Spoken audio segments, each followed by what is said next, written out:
Good morning, everyone. Happy Monday morning to you.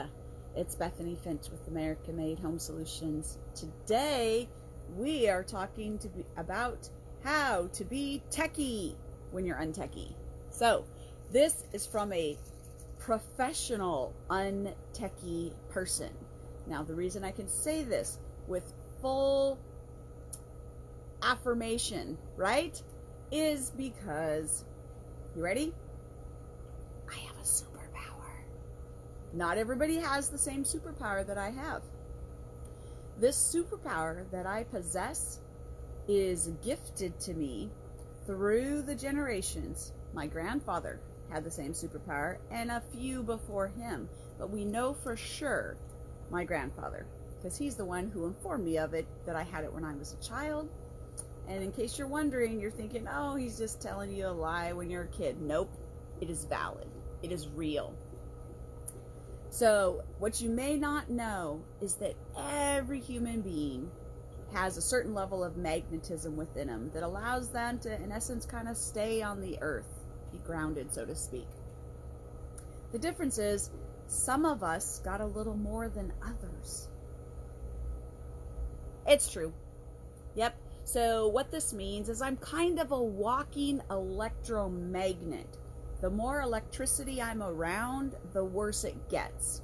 I'll give you some examples. So technology, I know this is going to shock you, it's all electrical, right? So the more electrical components there are to it, and the more I'm around it, the more electricity I'm absorbing. Then at any moment, it's going to discharge, right? If you know anything about electricity, that's exactly what it does. So I am a walking electromagnet. I'm around electricity the more and more, and they boost 5G and all this other stuff. It's just getting considerably worse. People who have been around and seen my superpower firsthand know I can create static in almost any electrical device in moments. Coming in contact, I can completely demagnetize hotel cards and things of that, bank cards, all that such. I can even arc electricity. I've done it 18 inches in front of a crowd of people. Not intentionally, but it does happen. So how do you work with technology to be techie when you're clearly untechy? Now, this isn't a mental state, okay? So this isn't me just choosing not to learn or grow or anything of that. Keep up with the times, as my kids would say, right? It is solely a issue that has to be overcome. So how do I overcome it? Part of it is that learning curve, right? Technology is there are benefits to it, but just like anything, we need to learn what is safe, what is not safe, what is good, what is not good, as well as how to work within our own structure and situation. For instance, your brain is a muscle. I know that shocks you. I know that just floors you, but it is. So the more you use it, the more you keep, the stronger it becomes. The less you use your brain, the less it gets used, the more it kind of reverts back. So, for instance, back in the day, we didn't have technology to memorize the phone numbers for us. We had to know everybody's phone number. And we could do it. Why? Because we did it. That's exactly what we were supposed to do, right? Use our brains. Remember, my phone number is this, my best friend's phone number is this and this, my mom's work phone number is this, and we just knew all those numbers. Now, people are like, I can't remember anything, because they don't try, right? There's no need to. There's technology for that. So there's a certain aspect of this that we want to be very conscientious about, right? Is this going to help me or is it going to harm me? Okay? So keeping that in mind, first and foremost, you have to determine which ones are good and which ones are not. Okay? The second component is, with technology comes another level of risk. We have a lot of cybersecurity issues, right? With hacking and all this that goes on. And so much of our life is now out there in the digital world than it ever used to be before. So privacy gets invaded, things of that nature. So, and that second part of that, right, we need to be conscientious of that. And so then we have to ask ourselves, okay, is this technology going to help me or harm me on the cybersecurity side of things? We won't name names about anything that may be being banned as we speak now because of all the spyware that was in it and going into and invading people's privacy. But in America, thankfully, we do have laws and things in place that, if enforced, do help protect us. Other countries don't have that. So, for instance, a lot of technology and software is developed in other countries that don't have those same regulations. So if they put that on equipment that you buy, oftentimes electronics are made in these other countries and you buy them from there, it's part of the proprietary software that's in there.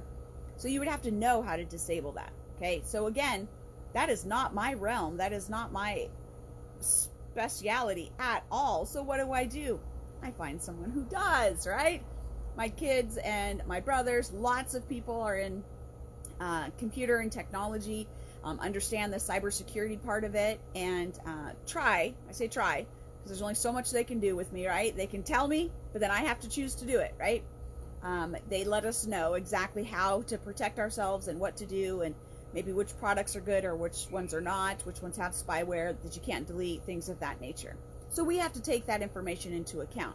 So that second piece incorporates education. I have to learn, I have to decide, right? First, what technology I want. Secondly, if it's helpful or harmful for me, by educating myself, right?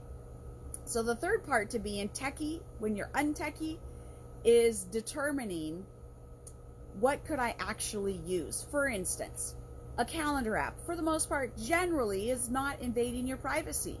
By all means, using a calendar app to remember appointments and to keep as a family, right? I have a calendar, my husband has a calendar, my son has a calendar, everybody has a calendar. Before, my son's was always in his head, right? My husband's was always in his head. The problem is, those two heads weren't talking with this head who had to figure out all the other schedules and planning appointments and doing this and that, right? So that caused problems. So a fantastic technological advancement is the electronic calendar. Most phones come with them. Google has one. Most of your actual emails have calendars synced with them. So like if you have Gmail, there's a calendar attached to it that you can use and put it on your phone as well. The amazing thing about that is your calendar could be synced with another family member, and you can only share certain parts of it or all of it, whatever it is you want, so that your kids, you can keep track of, you can help them learn how to manage their time. I know with COVID, things are a little crazy right now because we're not having as many events and sporting things and whatnot, but it will start back up, right? Things will kind of return to some kind of normal, and it may not look the exact same, but events and things will kind of come back. So because of that, we still want to be able to utilize that. So a calendar app is the very first one that the kids are like, Mom, you need this. You need to know. Because I had, the wall one at home. Everybody had to write stuff down. There wasn't enough room. They were sick of it because they would never be home. Yeah, trust me, I've learned.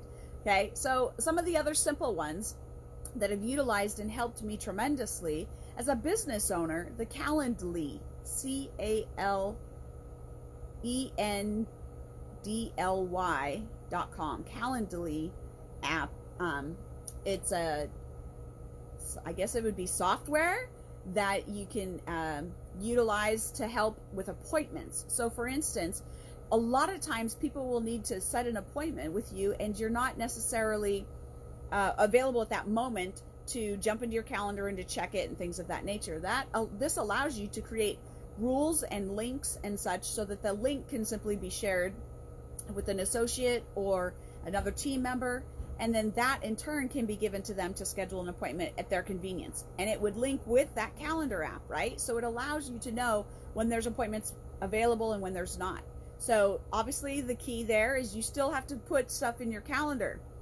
If you don't put in there, for instance, like I did, that I'm traveling all day and I'm jumping time zones and I'm not necessarily available to do a Zoom call in the middle of it, then my calendar app doesn't know that it's not a good time to book a Zoom call, right? I have to put that in there that I'm unavailable for this time period. So those kinds of things are still learning curves, right? But there's other amazing tools and technology that's out there. One of the best things that I have found is how many people who love to help other people to maybe just find what's best for them. One of the best ways that I have found, believe it or not, is the Nextdoor app and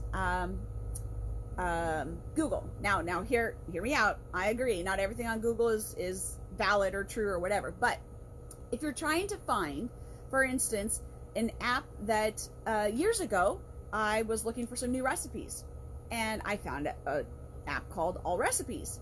I had no idea anything about and what made one better than another. I only knew cookbooks. I only knew, right? Which I still love and I still keep mine. But this enabled me to do some different things. Then I was able to pull up recipes and then see people's individual reviews and what they do. If you know me, I don't really follow a recipe. It's more like guidelines. It's a starting point for me, and then I go off from there. So to see reviews were absolutely amazing to me. And people love to help others out. So if you look up an app that helps you, you could say, Google, best app for database entry, and see what it comes up with, or best financial software, or whatever it is that you're looking for. And there's going to be reviews that are connected and linked to that. And that is a tremendous asset because you have a little bit of feedback, right? So it gives you the opportunity to determine, would this be worth it to me or would it not? You know, a lot of times apps may be as little as free all the way up to sometimes $9 or $10. It just depends. And sometimes you can just have a subscription where it's a monthly fee, things like that, like the mileage app. Okay, one of the biggest things the tax people always need to know, right? When you're an entrepreneur, your mileage and your auto expenses and all that kind of such. So every year, I just have Mileage IQ app on my phone, turn it on, let it go. And then every week or month, however often I do it, I go through and I say, this is business, this is personal, this is business, personal. Then at the end of the year, I print out a report, hand it over to the accountant. Done. Simple, easy. I don't have to remember any of that. That to me is not worth my time and energy. For you, it may be something different. For you, for instance, QuickBooks has an app that you can do your receipt capture right on it. So all you do is as soon as you're done with the transaction, instead of keeping that paper receipt, you can literally snap it with the app and it goes right into your QuickBooks. Super easy, super simple. You and I both know those receipts, the ink and all that like wears off. So by the time taxes roll around, it could be completely gone anyway. So this is a huge way to be techie when you're untechy, but also allow you to streamline some of the things that you're doing. Same is true for when you're doing invoices and such. The QuickBooks app, you can do it right within it. You can upload information right in there. So many different apps and technology that are out there, but some of the best ways is, again, looking at those reviews. What do other people say? One of the things I filter that through, when other people say, oh, it's super easy to use and this and that, I look at how old they are. Because if they're 19, 20, 21, right, they grew up with technology. Those of us that did not grow up with technology, we may have a little bit more of a learning curve. So that's where I start looking around and going, oh, what about, okay. You know, oftentimes people, if you just put it out there on your Facebook or your social media, hey, I'm looking for an app that does something like this. Anybody know of it? Some of us use a version of AutoCAD for our design plans, for our builds and our projects and such. There's lots of different technology apps and whatnot out there, but SketchUp is one that we use. And that, again, I wouldn't have known had someone not said, hey, Bethany, have you tried this? And I'm like, well, no, why not? I'm still old school, right? I pulled out my graph sheet. I'm drawing it on there. And they're like, Bethany, come on, come to the 21st century. Again, me trying to be conscientious of that electrical pattern and also recognizing the need. So we had to streamline it, and now we use a different setup for that. And others of our team members are able to use it as well. So being techie isn't that hard or challenging. It just takes a mindset of recognizing the need, what areas it could be used in, what areas it shouldn't be used in, and then how we can learn or grow to get better at it so that we can utilize it for good, not for evil, right? If our kids are like, oh, all they do is sit on their phone and they never talk to me, kind of defeats the purpose, right? The whole purpose of technology is to streamline our time so that we have it to give back to those things that are a priority to us. Our phones shouldn't be a priority to us. Our families and people should be a priority. So if our technology gets in the way of that, then it defeats the purpose. So keeping that in mind, how to be techie when you are completely untechie, like myself. I hope this has been helpful to you. I hope if you have some great apps that you use that you like, by all means, put them down below. I would love to see and hear what you guys, there's so much out there. There's just so much that we can't keep on top of all of it. And usually it is referrals and or someone else that's currently using a product that allows us to go, oh, that might be worth checking out. And then they work through beta and all that kind of stuff. And it turns out to be a great thing or not so great for us.